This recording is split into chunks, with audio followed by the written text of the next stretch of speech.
Thank you. I have to follow that morning that we've had already, those wonderful talks that we've had, really, really interesting. And also to anticipate what Philip Ward Jackson is going to do in the second keynote this afternoon, which sounded as though it's going to be quite exciting. So how do I live up to all of that? What do I do to move this on? Just do that? There we are. Okay.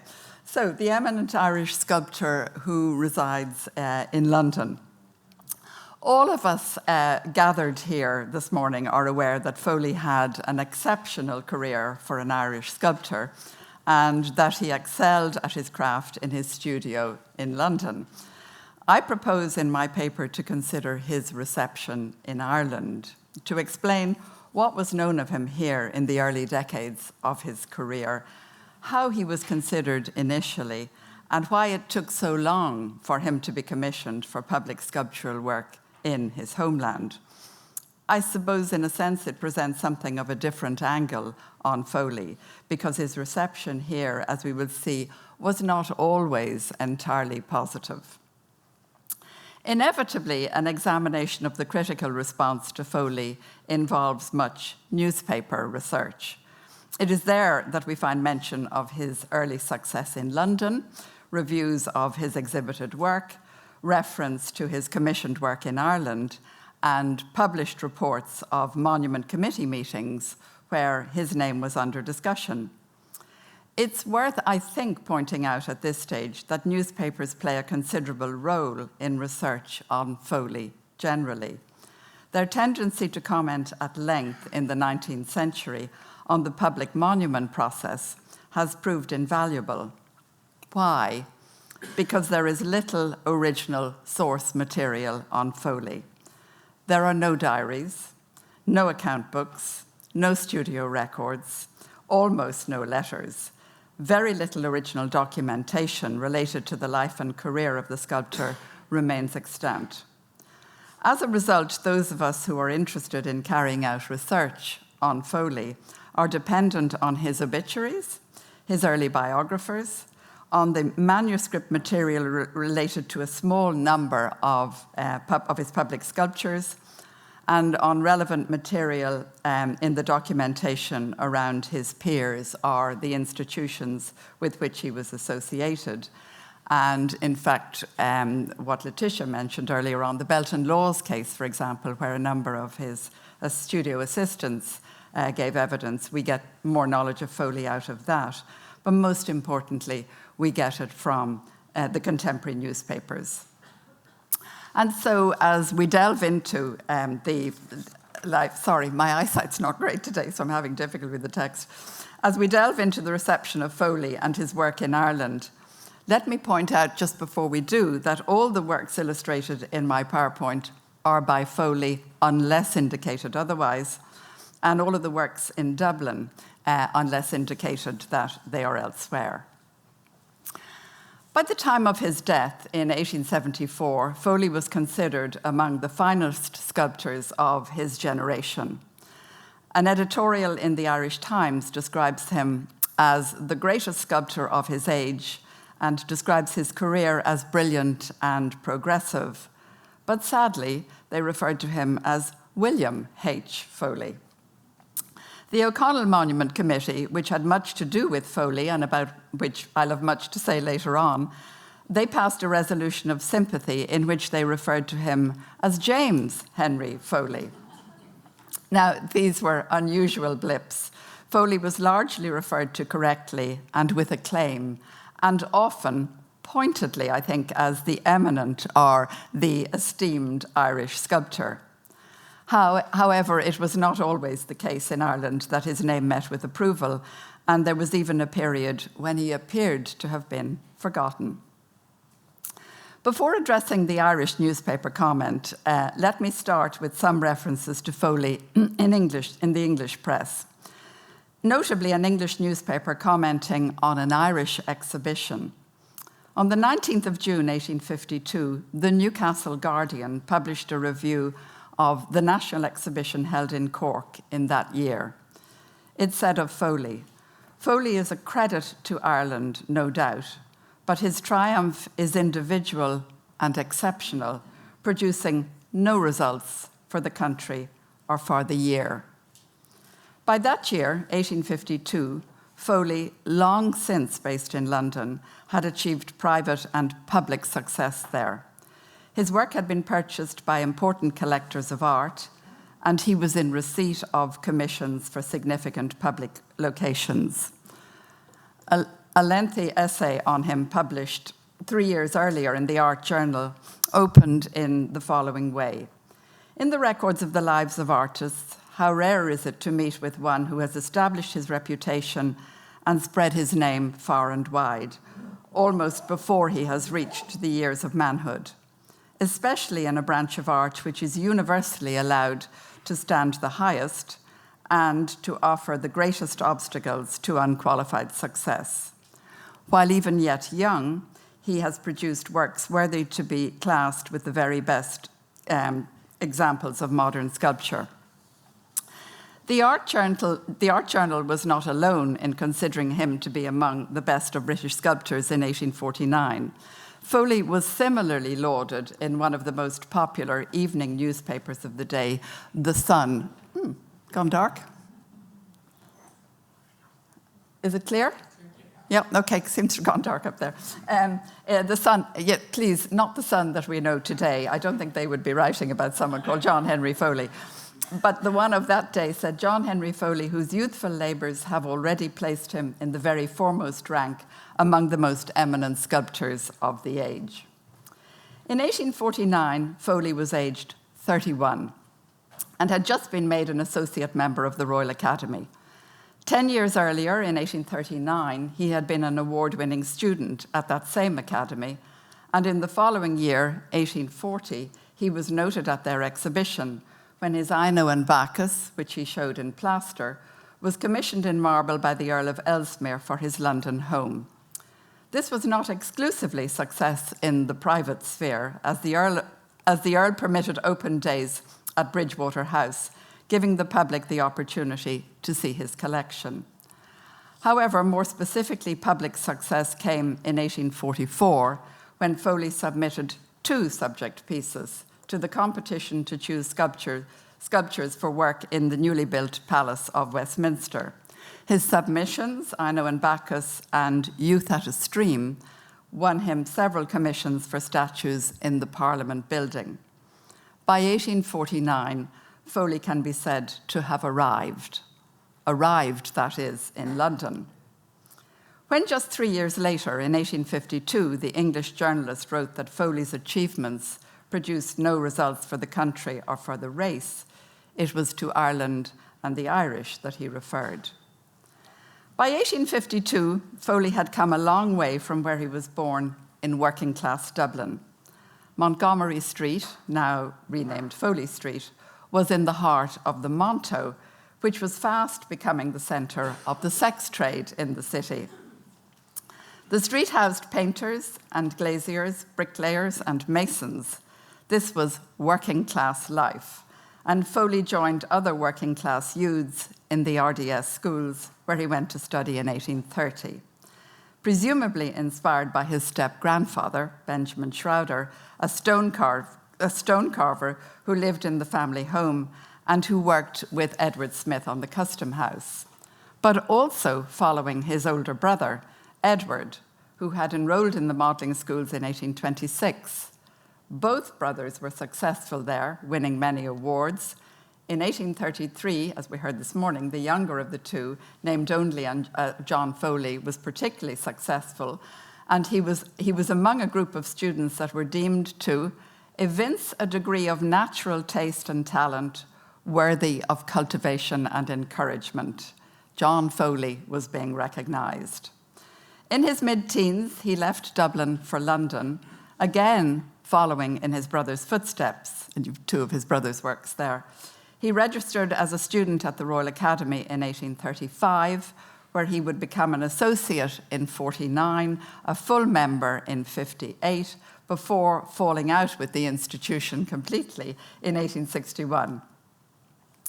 If between 1835 and 1852, Foley had reached the dizzy heights of being considered among the leading British sculptors of the day in the UK, what was known of him in Ireland since he had left the country? His success in 1844 in the Westminster Hall competition was mentioned in Irish newspapers and at the RDS School's prize distribution.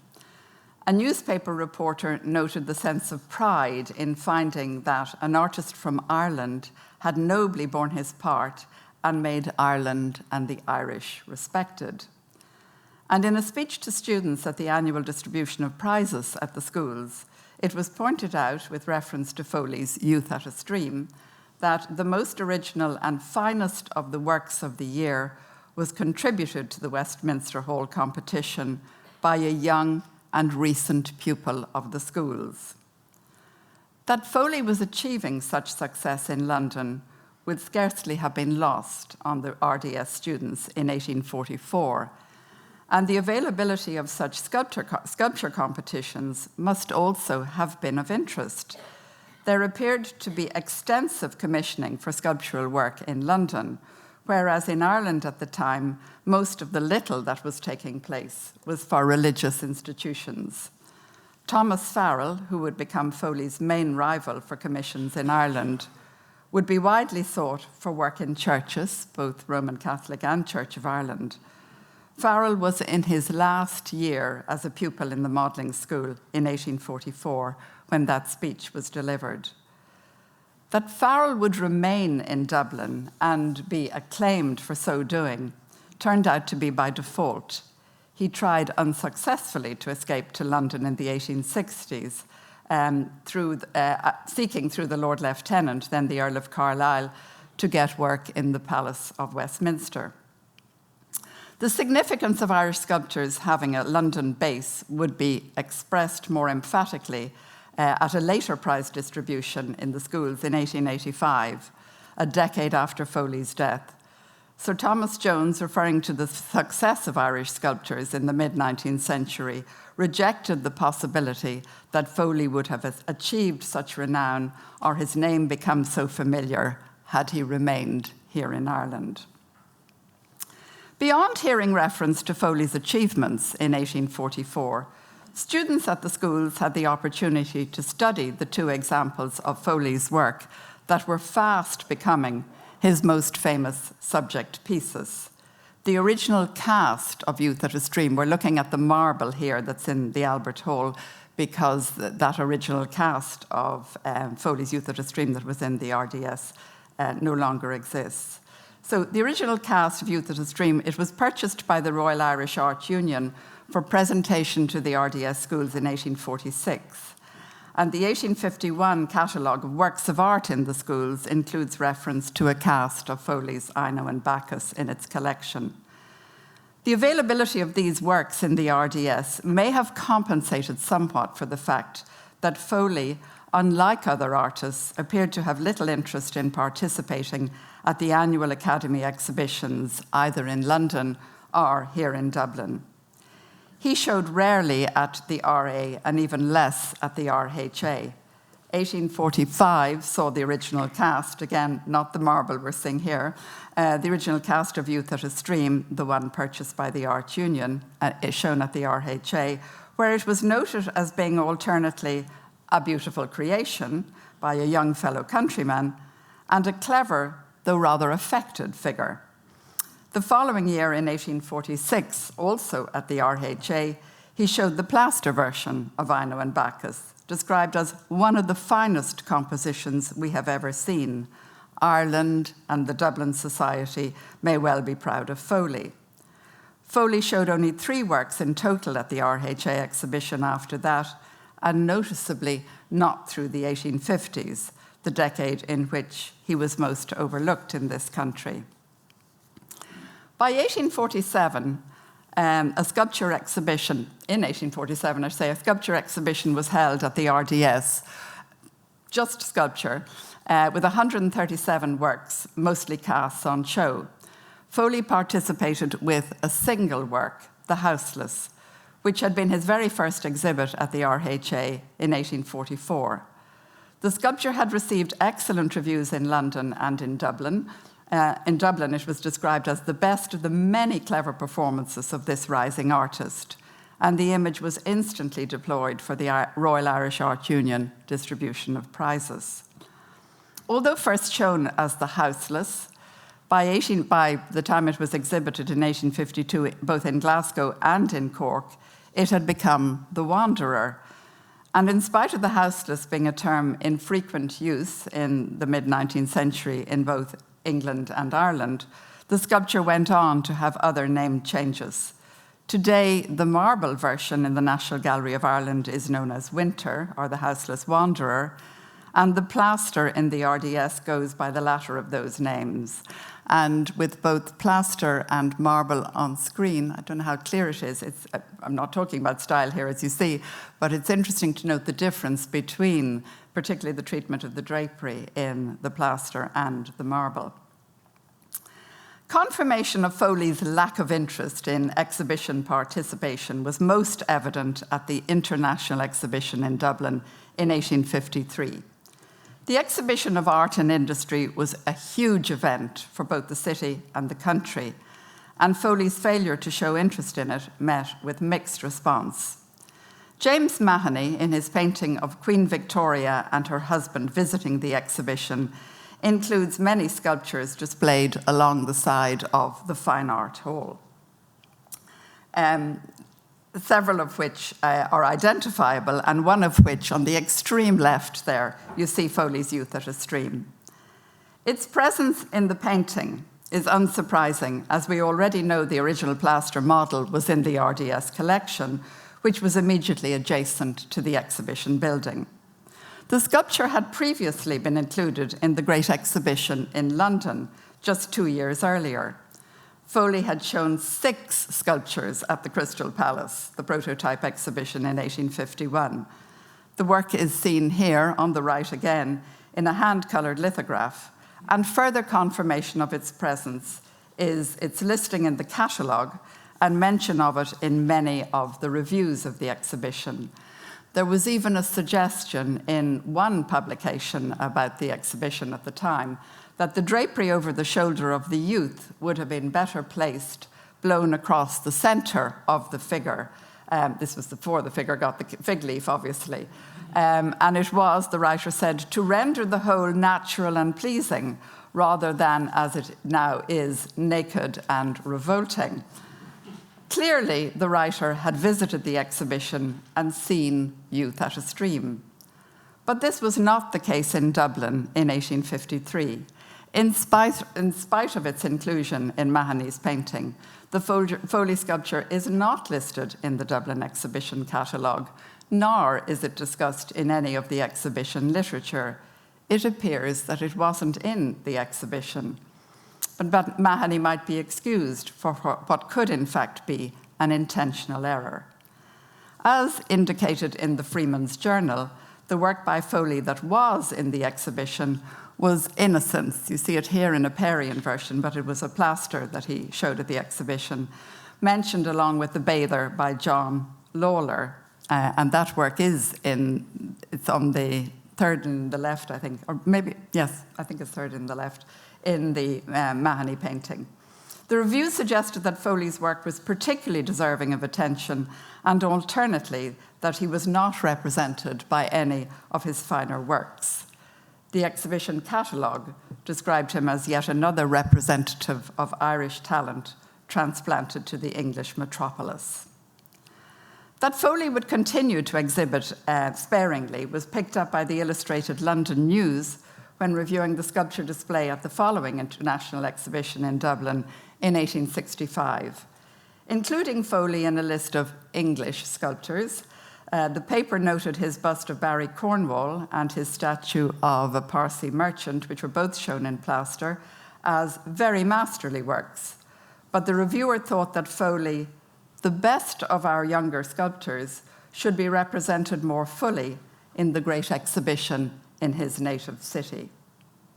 By now, 1865, Foley was well known in Dublin and even very much in the news. His first public work for the city had been erected the previous year, the statue of Oliver Goldsmith. His public career in Ireland was taking off. But with his name at the centre of discussions around the commission for a national monument to Daniel O'Connell, his location in London was becoming an issue of contention. In the year after Foley's death, 3 of his statues were exhibited posthumously at the Royal Academy in London. The plaster version of Benjamin Guinness, which would be cast in bronze for St. Patrick's Cathedral, the bronze Stonewall Jackson, destined for Richmond, Virginia, and a marble Prince Albert for the University of Cambridge. Work by Foley had not been seen at the RA since 1861, when he had ceased to show there because he thought his work had been unfavourably placed. In that final year, 1861, he exhibited plaster versions of his statue of Goldsmith and the relief depicting the storming of the Kashmir Bastion in Delhi in 1857.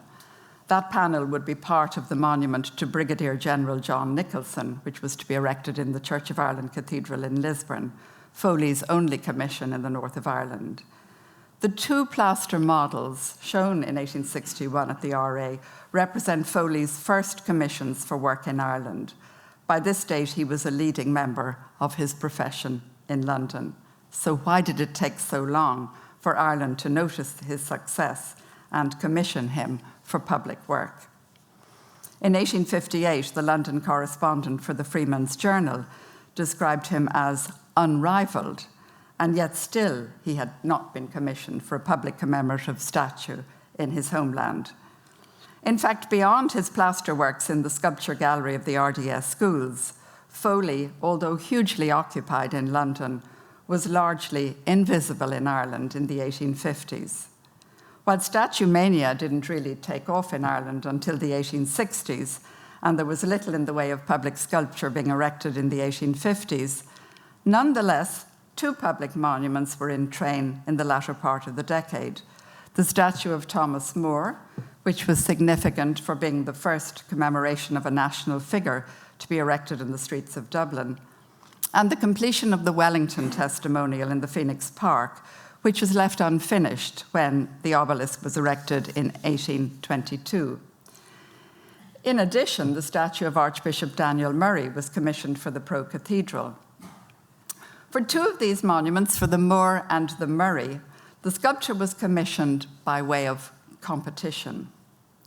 Foley had experience of monument competition in London in 1854, when he was one of the sculptors invited to submit a design for the Wellington Monument for St. Paul's Cathedral. The process, which saw none of the designs accepted and a refusal to be given the opportunity to resubmit, resulted in his decision to shun all competition thereafter. And so the statue of Goldsmith, his first commission for Dublin, was, by contrast, a direct commission to him in 1859. A general idea of how popular Foley was in London at the beginning of the 1860s, and just how busy his studio was, is revealed in the information that accompanied this photograph of him when it was published in 1863. His commissions in hand at the time were listed as Prince Albert for Birmingham, Sir Charles Barry for the Palace of Westminster, Lord Herbert, Lord Canning, Sir James Outram, John Fielden, and Father Matthew for Cork. With regard to his work for Ireland, this list may be incomplete because, as we heard this morning, he might have been working on Henry Marsh for the College of Physicians, for which he was proposed in 1861.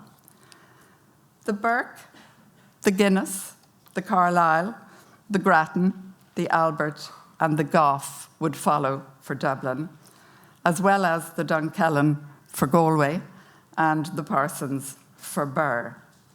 All of these were commissioned directly to Foley, direct commissions to him. There was no competitive process and no controversy.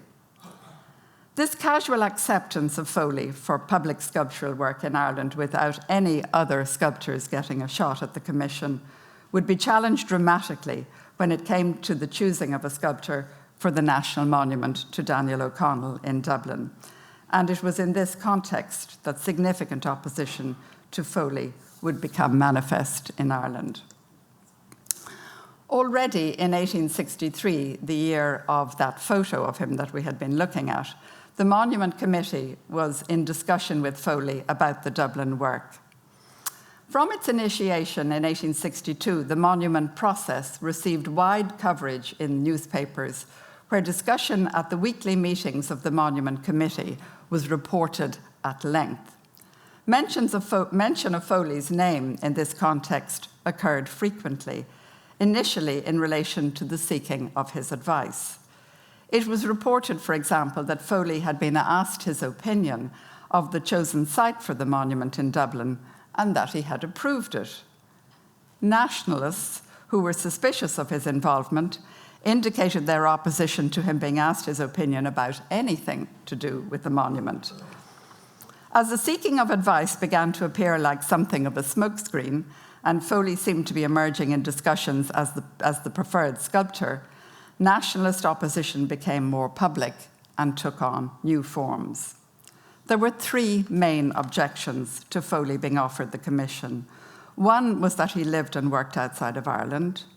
Two was that the money collected for the monument should not go out of the country. And three, that the sculptor should be selected by open competition. Some of the objecting nationalists were actually members of the Monument Committee, one of who commented on the neglect of local talent. Over a sculptor's head passed orders to foreign countries, while the sculptor who stopped in Dublin, the Thomas Farrell, remained neglected and uncalled for. There is amongst us too much of the idea that nothing great can be done upon our own soil and that everything great is to be sought in foreign lands. In February 1864, a deputation from the United Trades Association, a nationalist working class body who were critical of those who established their careers outside the country, they presented themselves before the committee demanding that the O'Connell Monument be a purely Irish one, designed by a resident Irish artist and executed by Irish artisans, and that the work should be done in Ireland by Irish hands and with Irish material. A month later, in March of 1864, the Trades Association took to the streets. Placards headed "The O'Connell Monument Job" were posted extensively through the city. The placarding proposed that people would support native artists by subscribing to the Monument Fund only on condition that a resident sculptor be given the commission. 2 months later, becoming more specific, the placards revealed that the committee planned to offer the commission to an artist who was not Irish. In reality, the Monument Committee defended Foley's rights to be classed as an Irishman and often made reference to him, as we saw at the beginning, as that eminent Irish artist, while proposing that Irish genius should be honoured, be it at home or abroad.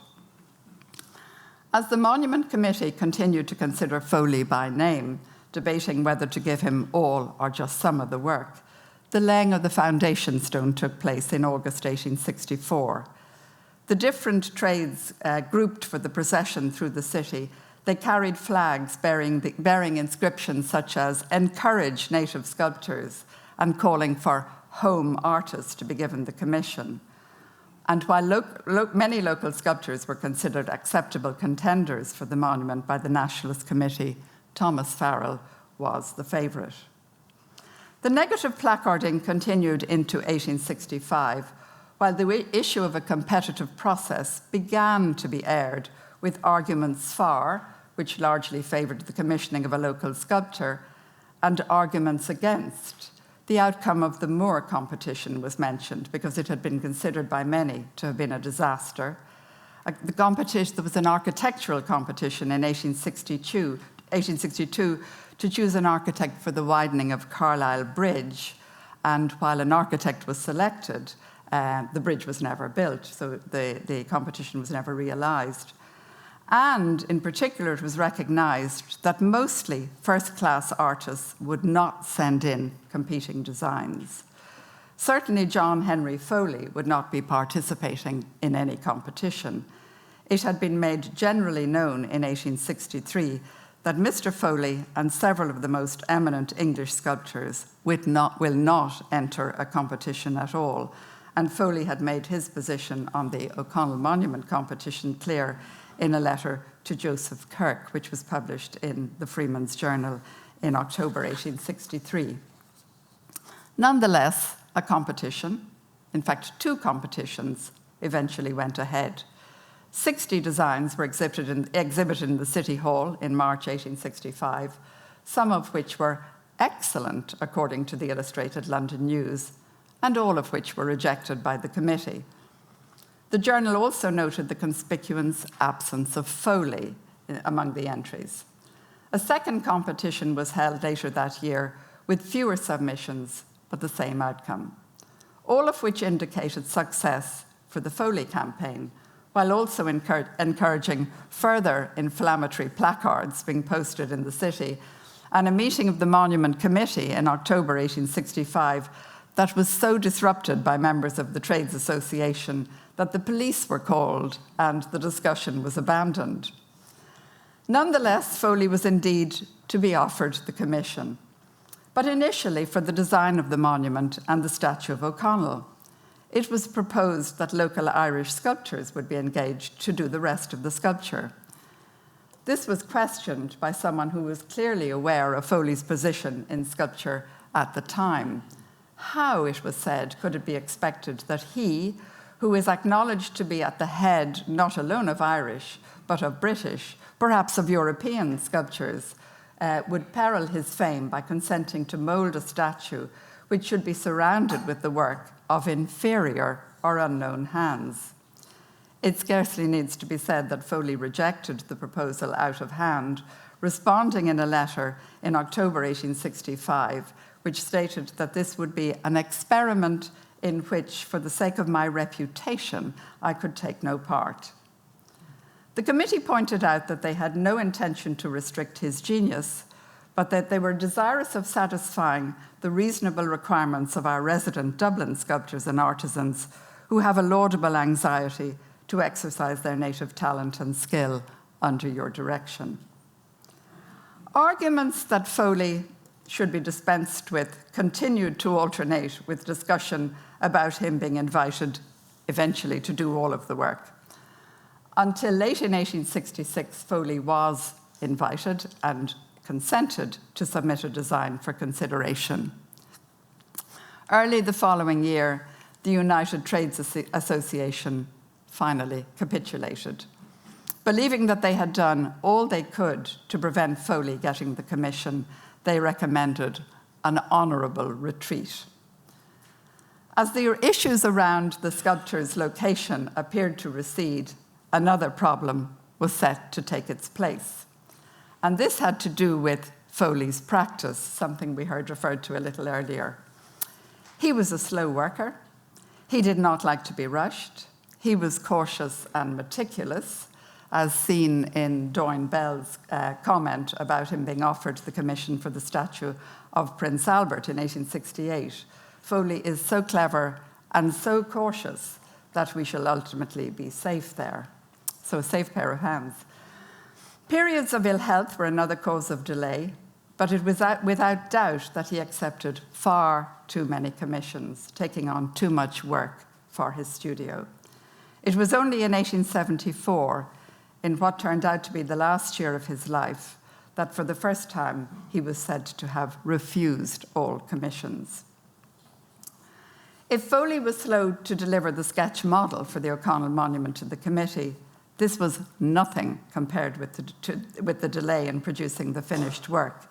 And in their report of the monument process, published after Foley's death, the committee acknowledged that they had neglected to give the sculptor a deadline for either the model or the monument. They were not the only ones dissatisfied that it was all taking so long. So too were the people of Dublin. There were calls in the early 1870s to put a stop to this never-ending delay, demands that Foley be called to account, requests that he identify a completion date. This last met with an abrupt refusal from the sculptor. The Dundalk Democrat reported, "There are several statues ordered from Mr. Foley, whose residence is in London, and it is questionable if some of them will be completed in less than 8 or 10 years. The O'Connell statue was ordered long ago, and it is promised in 5 years more, but it may be 10 before Mr. Foley can complete it. He has so many orders in hand. We think it was a great mistake to give the order to an artist living out of Ireland." The Irish Builder was of the same opinion. Under the heading, "How Native Sculptures Are Encouraged," they wrote, "At present, all that the most patriotic committee of a statue or monument feel themselves bound to do for their country is to give the work into the hands of some distinguished London sculptor, Irish by birth." It appears the issue of location of the sculpture had not actually gone away. Foley's death in August 1874 ensured that the process would be even more long drawn out, resulting in sadness about his death being accompanied by queries about when the monument would be completed. The Monument Committee lamented the loss which Ireland, and which high art had sustained in the death of Foley, while also wondering in what state they were placed by his unexpected demise. And so it was that a process that had commenced in 1862 took 20 years to bring to fruition, with Foley's assistant, Thomas Brock, completing the work. The monument was erected in an incomplete state in 1882, and the 4-winged figures were added in 1883, 9 years after Foley's death. At its installation, the finished monument met with acclaim, but newspaper reports of the monument process included references to the prejudices that were encountered along the way and the lengthy delay in its realization. These reports, as had Foley's obituaries almost a decade earlier, acknowledged that Foley had done the most important part of the work, the initial design, and that he had completed most of the sculpture. But any mention of Foley made reference to the amount of work left unfinished in his studio.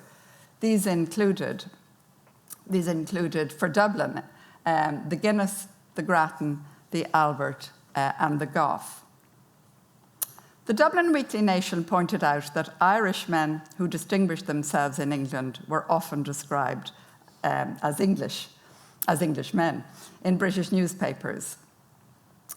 Patrick MacDowell, Foley's fellow, we met him earlier as well, fellow Irish sculptor in London, took pride in correcting anyone who referred to him as English, but there are no indications that Foley made any response to being described as a great English sculptor, the celebrated English sculptor, or even our first English sculptor.